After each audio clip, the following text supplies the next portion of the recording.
ఆంధ్రప్రదేశ్ లో పెన్షన్ల రాజకీయం వేడెక్కింది. అర్హులైన లబ్ధిదారులకు వెంటనే పెన్షన్లు మంజూరు చేయని డిమాండ్ చేస్తూ ఎన్టీఆర్ జిల్లాలో వైఎస్ఆర్ కాంగ్రెస్ పార్టీ శ్రేణులు రోడ్డెక్కాయి.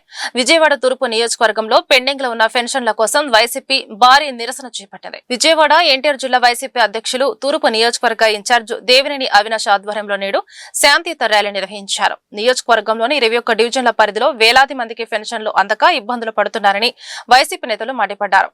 ఎన్ఎస్ఎం స్కూల్ నుంచి వీఎంసీ సర్కిల్ కార్యాలయం వరకు సాగిన ఈ ర్యాలీలో మాజీ మంత్రి వెల్లంపల్లి శ్రీనివాస్, మాజీ ఎమ్మెల్యే మల్లాది విష్ణు మరియు నగర మేయర్ రాయన్న భాగ్యలక్ష్మి పాల్గొన్నారు.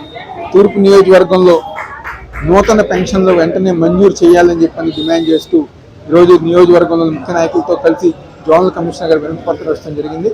ఈ కూటమి ప్రభుత్వం అధికారంలోకి వచ్చిన తర్వాత ఏదైతే పెన్షన్ లబ్ధిదారులకు ఎంతో అన్యాయం చేస్తున్నారు కాబట్టి వాళ్ళకి న్యాయం చేయాలని చెప్పి మేము డిమాండ్ చేస్తాం. మా కూటమి ప్రభుత్వం అధికారంలోకి వచ్చి దగ్గరగా 2.5 ఏళ్ళు అవుతుంది. ఇంతవరకు పెన్షన్లు కానీ అర్హులుగా పెన్షన్లు కానీ ఏమీ ఇవ్వట్లేదు. అలాంటిది మేము వైఎస్ఆర్సీపీ తరఫున నిరసన కార్యక్రమం తెలియజేస్తున్నాం. అర్జెంట్ విజయవాడ తూర్పులో 3000 పెన్షన్లు ఉన్నాయి. అలాంటివన్నీ వెంటనే క్లియర్ చేయాలని కూటమి ప్రభుత్వాన్ని డిమాండ్ చేస్తున్నాం. అర్థం కావట్లేదు.